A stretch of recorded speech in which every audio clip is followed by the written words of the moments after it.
Hi, good morning, everybody, and welcome to this week's episode of the Digital Drop podcast. Today, I'm very excited to be joined by the lovely Sarah Alder, and today we're going to be talking about how to double your member engagement in 2025 without necessarily having a big budget. So, Sarah, welcome to the show. Thank you for joining me today. I'm delighted to be here. It's a pleasure to have you.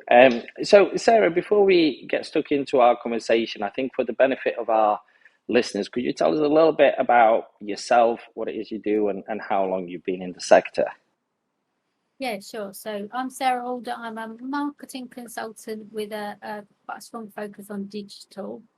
And I've been doing that for about 15 years or so. And I do a lot of work with membership organisations because before I was a consultant, I worked inside a membership organisation, a professional body for quite a long time. So I help people with their marketing and with those sort of tricky problems that people have been looking at and thinking they ought to do something about. And they just need a bit of an external view to wiggle at that knot and get it untied and get started. Okay.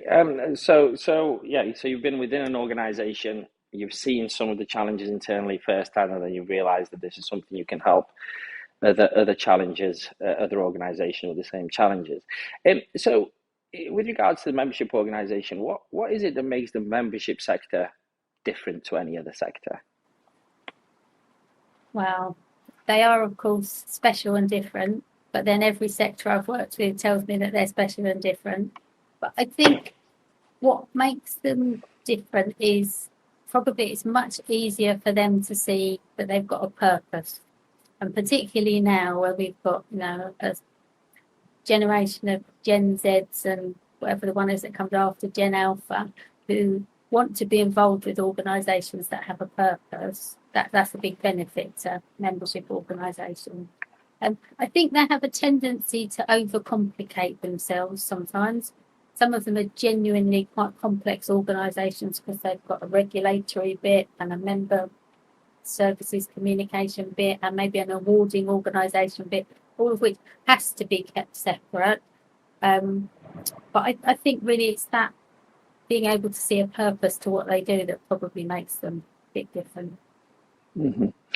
So, as you know, I mean, we've met each other multiple times now, and we've both been within the sector for quite some time. Generally speaking, probably one of the biggest telltale signs on how well an organization is doing is in how well it achieves its member engagement, and how well it engages with its members. And it's something that everybody's aiming for, and we talk about a lot. What exactly would we class, and what would constitute as successful member engagement? Because I believe this is your area of expertise, particularly. Well, thank you. It is a bit of a $1 million question, isn't it? But for me, engagement, member engagement, or any other kind of engagement, is where you've got some kind of meaningful interaction. It's got to be two-way, and it's got to be something that is doing something useful and providing an opportunity for one side of that interaction to provide value to the other side, and ideally to be able to recognise both parties, to recognise that. So it is a thing that happens, it's an activity, if you like, but it has to be two ways, and you have to be able to see that there's some value. I mean, it's value in the sense that you and I are having this interaction. You get a podcast for your digital drop series, but I also get something out of it. I get the opportunity to talk quite generally about something to people in the sector. So this is a valuable engagement, isn't it? Mm-hmm. So I think the issue with member engagement is sometimes it is seen as we sent stuff out and X% of people responded to it. And that's metric from your communications. It's not really an engagement measure. Mm-hmm. So it's got to be bi-directional as a fundamental, and it's got to be mutually beneficial. Yeah, and there is I've done quite a lot of member organisations communications audits or website audits, and you have to query the value of some of the information that's being provided, because there's a nugget of value in there, but the way it's being provided doesn't make that value easy to understand or easy to access. So very long documents are not always the best way to do things. Yeah, correct. And I think that there's a bit of an inconsistency, certainly based on my experience with working within organisations in the sector, in how do you actually measure member engagement. And what I have seen is a lot of what I refer to as vanity metrics that suggest certain numbers and certain trends are moving in the right direction, but dig a little deeper, and I would question whether that would constitute as successful member engagement. And so, based on your experience, could you maybe give us a little bit of an example of an initiative that from a membership organization that managed to improve or increase the engagement with its members? Yes. So one of the professional bodies that I was working with, they had a lot of very technical experts, people that were real experts in their field. They wrote reports and things for government that helped to shape legislation in this area, but they were unwilling to provide that expertise to help the communications team or the marketing team produce content that members could engage with directly.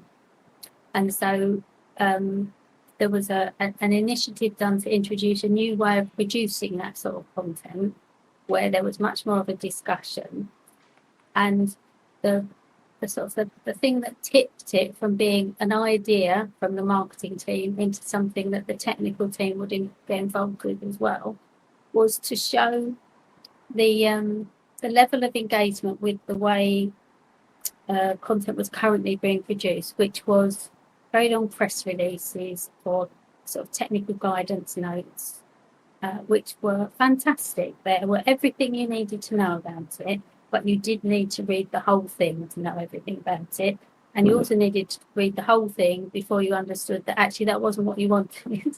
You'd got to go somewhere else, right? So they showed that they were not being very well found by search engines. They were not being surfaced to members. Members' initial scan and read of the page didn't make them think this was the solution they were looking for, even when it really was. So being able to demonstrate that with some data and some, snippets of interviews and sort of pop jar little screenshots and things, that showed these people that all the work they were putting in was not getting engagement. So they were quite cross. So once they got past the cross, then they said, all right, well, okay, so that person said they wanted this. I can explain that to you. And the sort of the light bulb came on. But if they talked about it in the way they would have talked about it if the member was in front of them, then that made good content. And but it was showing a lack of engagement that made people realise what they needed to do. They needed to be more conversational. And it took a bit of time, because there were lots of people involved in producing content in different ways, and some technical issues about what you did with the old stuff, so you didn't completely lose the value. But they saw the engagement in that kind of technical content go up massively on the website, and when they were asking members what they liked, what they valued, those things were now becoming mentioned. Okay, interesting. And I've got I picked up on one bit in particular of that when you said at the outset they weren't willing to share the data with the marketing team. If I remember correctly, what was the reasoning for that?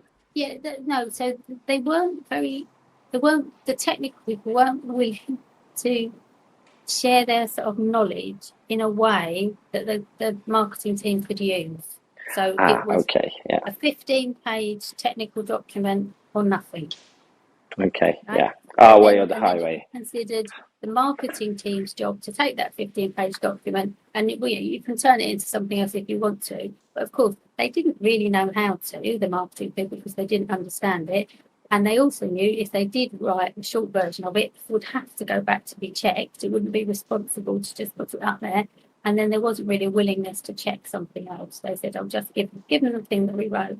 So it was that kind of barrier to getting good, engaging content that had to be broken down. Okay, so it was almost essentially an internal hurdle, internal barrier, because the content has always been there, the knowledge has been there, but it's like Yeah, so often connecting the audience with the content and the benefits that the organization actually yeah. provides. And so, from your perspective, what are the main reasons that you've seen where engagement strategies fail? Because it's something that people spend a lot of money on. It's something that's Mm. budgeted. A lot of organizations don't even attempt improving engagement because they don't think they can afford it.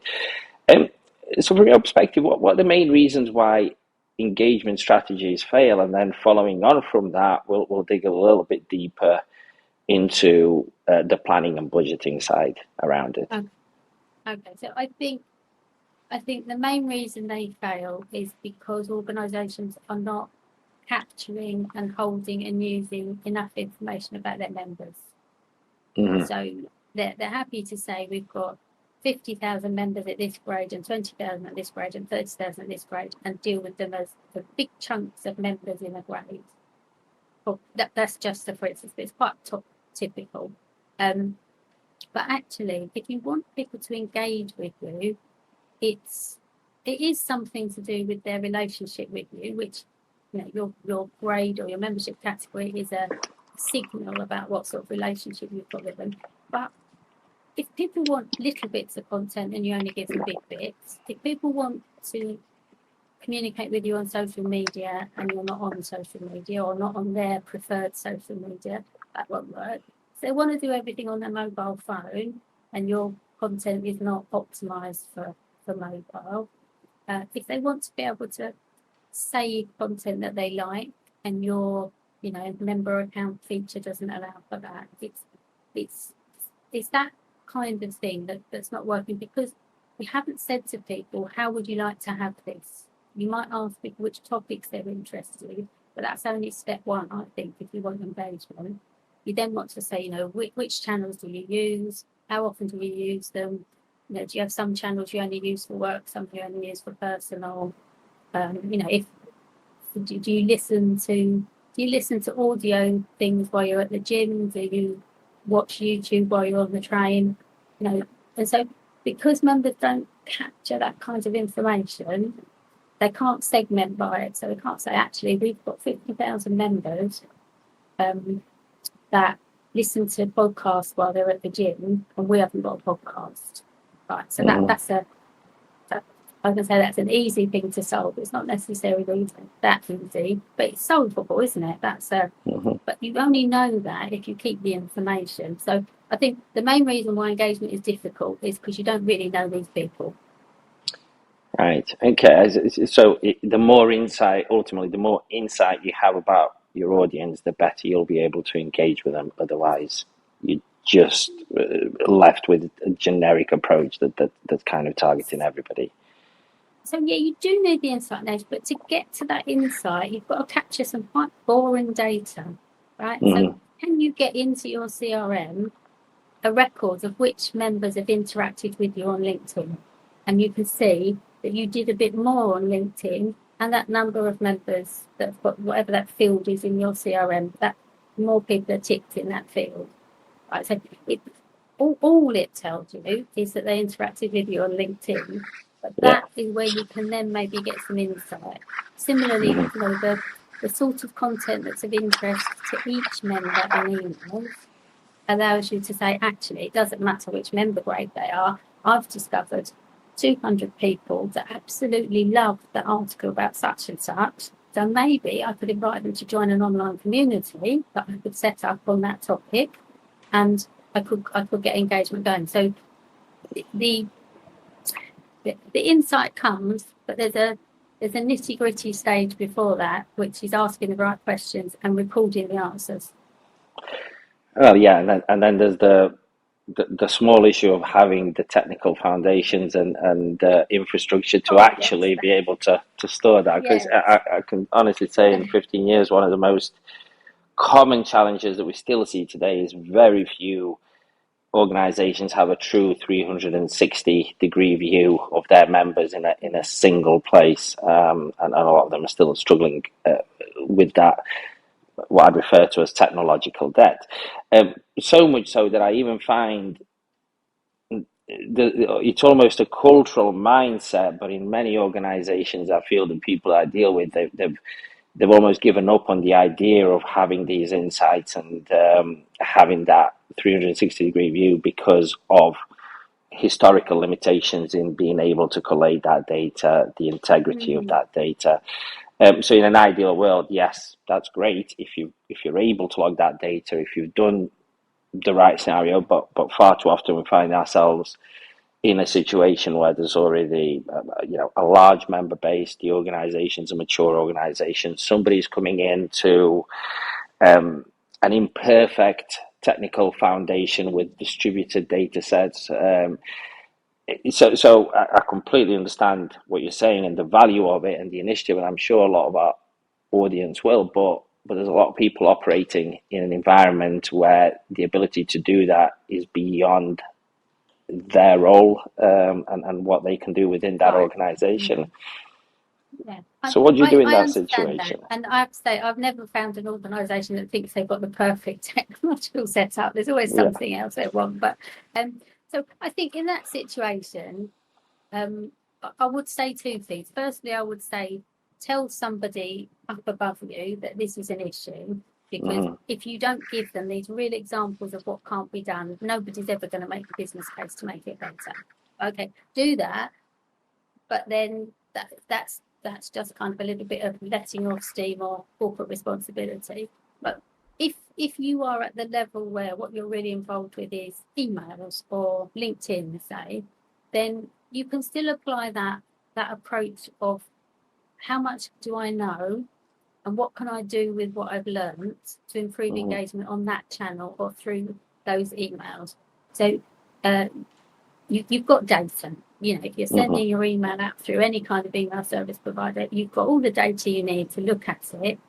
If you're tagging things properly, etc., you've got all the data you need to say this sort of content works better than that sort of content.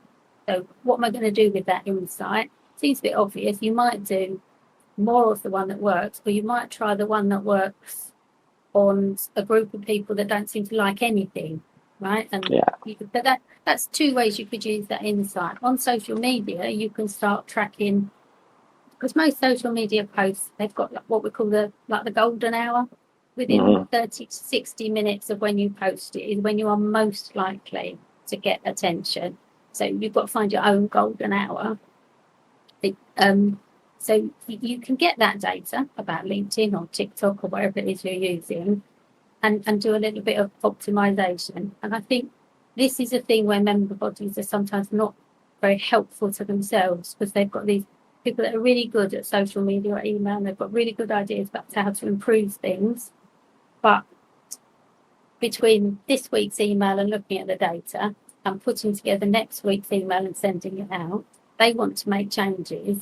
And the organisation says, oh no, the change has to go up here and back down again. And so you can't do things very quickly. And then that's dispiriting, isn't it?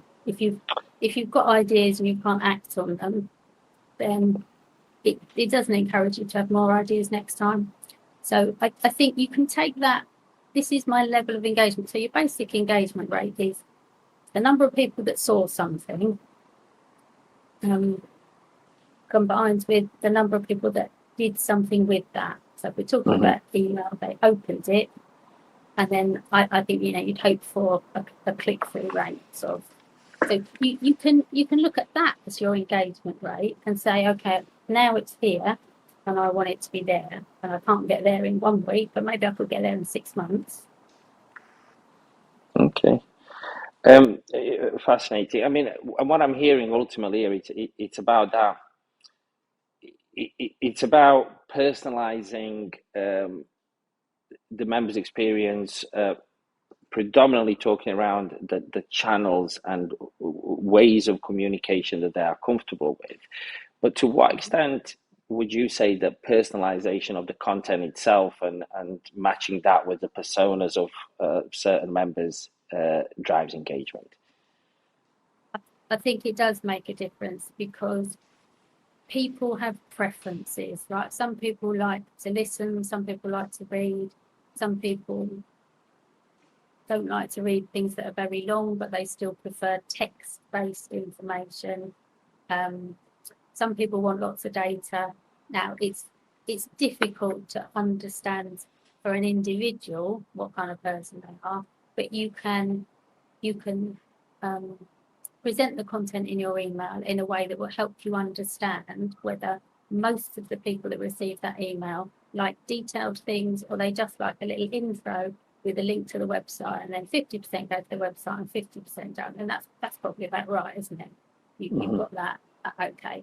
So I think you've got to think about the format that it's in, and if you don't know about your own members what sort of content is preferred, then just look around and think, okay, so these are business people. What data is there that tells you whether business people like short things or long things? Or look at what the people in your sector, membership bodies or commercial organisations in your sector are doing, because maybe they've got more money to spend on this kind of optimization, and just be willing to try something different. I think that's probably one of my big things about improving engagement is, they say the definition of madness is doing the same thing and expecting a different outcome.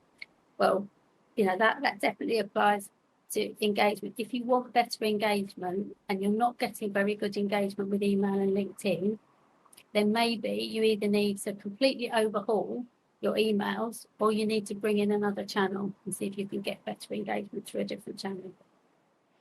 Yeah, so essentially, you've got to experiment. There's nothing wrong with experimentation, and sometimes it'll yield good results, sometimes it won't. But I think, and it doesn't matter if it doesn't work, because what you've learned is that didn't work, so I won't try that again. That's useful, isn't it? It's like trying avocados. I don't like them. I won't order them again. Fine. Yeah, and I suppose what we're trying to communicate here is that whole personalization and targeting users based on your knowledge about them, it's a best endeavor. It's never going to be perfect, but there's always some data that will allow you to ultimately start forming some sort of a targeted strategy, and every campaign is an opportunity to collate more data, right? Yeah, and sorry, I've kind of got off the track of the personalisation bit a bit, but I think the other thing about personalising is thinking about where they are in their member life cycle or their member journey. So sometimes what members really need is a reminder that they could upgrade, or a reminder that they haven't done their CPD, or making a connection between their sector and something that's happening, to make it a bit more, to make it feel personal, to make it feel something that I ought to do something about, because otherwise I haven't got a problem now, but I might have if I don't address this. And also, if you want members to stay with you, then what you're always thinking from the minute they pay their first fee is, what can I give them that will make sure that in 12 months' time they'll pay their second fee willingly without me having to chase them up. And there are things we know people should do. So, personalised offers around the first couple of months of membership. We tend to call it onboarding journeys or welcome journeys, don't we? But again, not just a welcome pack that goes out and is left for the member to absorb, but some kind of follow-up. Yeah, I think that's a good way. Personally, I think phone calls. Yeah. Okay. Interesting. So, with regards to, I mean, I found we build digital solutions, and a lot of time we do a lot of members portals, and I found that connecting a member with the right content is almost as important, or is equally as important as not bombarding them and guiding them through the wrong content. So what in my experience, we found that organizations have lots of knowledge and information that's very valuable for those members in their particular content, but members are not very patient in finding what they're looking for. So what we find is being able to connect the right member or the right audience with the right type of content, using something as simple as, let's say, taxonomical categorizations, where you categorize content and you categorize preferences from a member and then automatically connect the two. I've personally seen these things be extremely transformational, which is essentially a relatively simple thing. But what we're doing with that is we are not necessarily personalizing it, but we are keeping it relevant to the audience. And so, where does, I mean, obviously, we don't want to, we're not going against technology too much here, because that varies from organizations, and there's always better tools out there, and there's always limitations with tools. But to what extent would you say having the right budget and the right technology is important? Or if, for example, an organization comes to you and says, look, we have very low budgets, but we really we have no additional budget. We've got a website that's okay with a limited members portal. We don't have a 360-degree view of our members. But how can we double engagement in the next year? And they, if they came to me, I'd say to them, speak to Sarah, bring in an expert who's actually going to handhold you through this. What would you do in that scenario? How would you help that organization? Well, I think the first thing is, because we're going to be limited with resources, where do we really need to double that engagement? So we could look at all members, and we could somehow manage to double engagement overall. But actually, I think the better way of using limited resources is to say, when I say we've got a problem with engagement, it's this group of members that don't engage at all. But sometimes it's relatively easy to increase the engagement of relatively engaged members. So you get members that are a bit engaged to be more engaged, and that might double your figure. But is that going to solve your problem? Which is really that you've got this other group of members that don't engage at all. So I think to make sure you get the best value for money out of what you're doing, you want to focus it on where the problem really is. So if you identified a group of very unengaged members, or a group that were not very engaged, and if they all went off somewhere else, that would be a problem for your revenue, then that would be where you'd focus your attention. So I think making sure we can focus the activity, if we can, is going to be the starting point for getting the best value for money. And then really you've got to think about what can you do with either the tools you've already got, and sometimes perhaps the tools are not being used to their full capability. So now is the time to go back to your provider and say, we put that functionality in, and I said we haven't really got time to develop it, or can we look at that now? Or one department is very good at using it and the other department isn't. We do a bit of internal knowledge sharing so that people can get the best out of the technology. So that's a way of almost getting something for nothing, because it's already been paid for, but it's not been made useful. I think the reason sometimes people don't do this is they think if they come to their technology partner and say, I want to be able to do something else, the technology partner will just give them an answer that means the technology partner gets lots more money.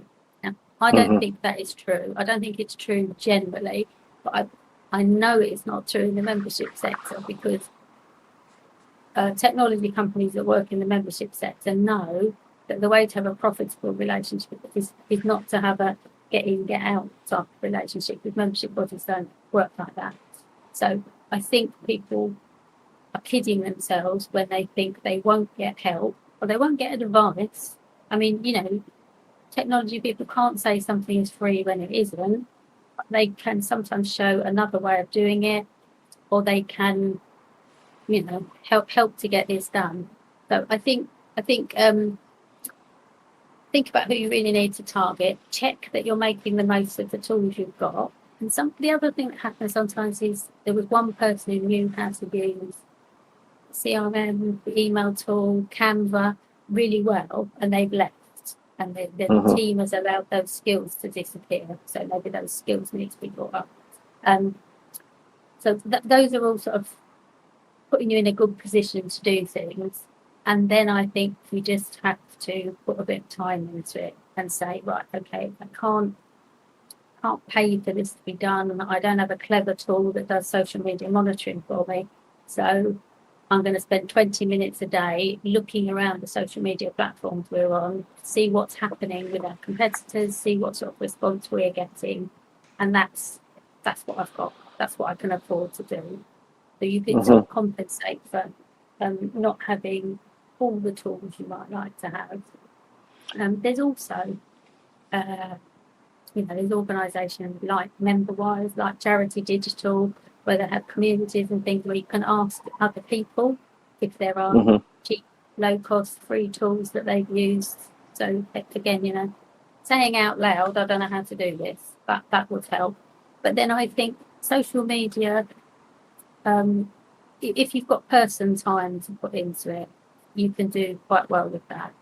Um, there comes a point where if you're not doing paid advertising, you can't really get that cut through. But you can certainly build a presence and get a level of engagement there. And you could possibly look at your emails. And emails, I think sometimes you get better engagement by reducing the frequency of them Hmm. and concentrating the content a bit. So you're still going to send out 4 emails a month, but 2 of them are going to go to this sort of member and 2 of them are going to go to this sort of member. And then everybody's getting emails that are more relevant, and that will improve your engagement. So there are those sorts of things. I think. Okay, so there is no one size fits all. Essentially, we need to hone in on the problem. The more we hone in on the problem, the more we can do with less, and we need to understand what resources and tools we've got at our disposal. And only once we have an understanding of that do we then go into actually creating an initiative or a campaign. Yeah, I think, if anything, it's thinking that there is no one size fits all, and it's being that. yeah. And it's setting these objectives. I I often work with people where the objective that they're working with is so vague, you you either could never achieve it, could never say definitively that you've achieved it, or you could achieve it in a way that would not really help the organisation. Hmm. So, what you just said, doubling member engagement, right? You could achieve that in a way that might not actually benefit the organisation a huge amount, because you're Yeah. just improving engagement with people that are already engaged a bit. And this problem group that are likely come the end of the year to all give up their membership, we haven't done anything to help them. So it's as you say, it's the thinking. What am I trying to do? And sometimes that that is a thing that talking to somebody outside the organisation is helpful to do, because someone like me doesn't know all the ins and outs of what you've done, what you've tried, who says this will work and who says that won't work. And we just look at it quite objectively and say, well, do you mean this or do you mean that? Or have you tried this? Because, that's what everybody else is doing. So, yeah, I think you're right. A little bit of thinking. It's hard, isn't it, when you're busy and people are telling you to get things done, and it's hard to carve out half an hour to sit and think, let alone half a day you might need to think about something like that. Well, sometimes just a conversation with somebody like yourself, who's, let's say, just a fresh pair of eyes looking at a problem can open up ideas and possibilities. But I'm completely with you. I think that, and like you said, doubling metrics for the sake of doubling metrics, that again is feeding egos. It's got to be relevant, and it's got to be quality Mm, engagement, not just engagement for the sake of engagement. mm. So I mean, and look, I think we could talk about this for quite a few hours, I'm sure, but I'm conscious a little If bit I of had the enough time. coffee, yeah. Yeah, well, I'm conscious of the time, and one of the things I want to essentially pick your brain on, and I do this with all the guests. But if looking at 2025 and the year ahead, um, what are the three biggest kind of tips that you would give to membership organizations that are looking to increase engagement in the current climate with what's going on in the world?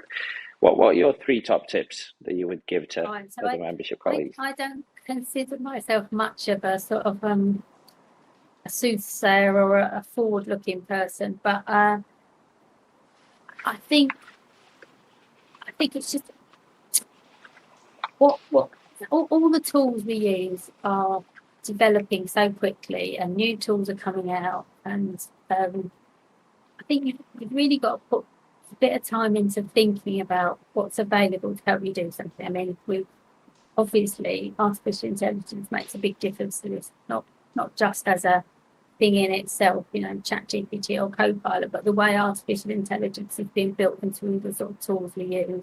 And I think it is just have got to embrace it and find out about it, and I think that trend is only going to continue, and also the trend for being concerned about some of the aspects of increased use of technology, increased use of AI. I think we all, whatever we're trying to do, membership engagement or anything else, but we've got to embrace that. So I think that's quite important. And then I think keeping in touch with your members, because the trend I see a little bit is the more people have got technology, the more they're using technology, and the less they're actually interacting with members. So any opportunities that any of the people within the organisation can have to actually talk to members and to think about how maybe that conversation is different to one you had 6 months ago, a year ago, 6 years ago, if you've been in there, long enough to track that. Because, if you think about how you do your job today compared to how you did it 2 years ago, it's different. That would be the same for members. Mm-hmm. And so how can we know how members would like to do things and therefore help them do it? I think those probably they're not sort of huge, great, clever friends. Oh, I think there are a lot. They're the things to keep an eye on. They're the things I'm trying to keep an eye on, for sure. They might come across as relatively basic things, but it's the basic things that often make the biggest impact. So thank you for sharing your view on that. And again, the question might have seemed a little bit about look at the future and what's the next big thing, but in reality, the safest way, in my experience, to navigate an uncertain future, and it is an uncertain future because the only thing that's promised the only thing that's a constant is change. But in this time of chaos, what I find is always acts as a guiding North Star on what we should be doing is to ultimately look at the trends of the past. Technology is cyclical, industries are cyclical, and I can honestly tell you, dealing with challenges today, it's very different in terms of, it's very similar. It's not very different in terms of the approach that I take to the approach that I took 10, 15 years ago. And it's about that customer centricity in membership organization, member centricity, but keeping the experience relevant and personalized, and making sure that the communication is bi-directional. So you're preaching to the choir a little bit here because I'm on board with everything that you are saying, Sarah, but I hope that this will resonate with a lot of our listeners out there, and I have no doubt it'll be very useful. Thank you for joining me, Sarah. It's a pleasure as always to catch up with you. We are going to share this through our usual channels, and we'll make sure that we share your contact details. So for any of the membership organizations out there, if you're looking to do something to improve member engagement, you don't have huge budgets, you're not sure how to do, I would strongly recommend you reach out to Sarah. We'll include your contact details here as well. And thank you again, Sarah. It's been an absolute pleasure. You're welcome. Yeah, it's been a pleasure for me as well. Thank you.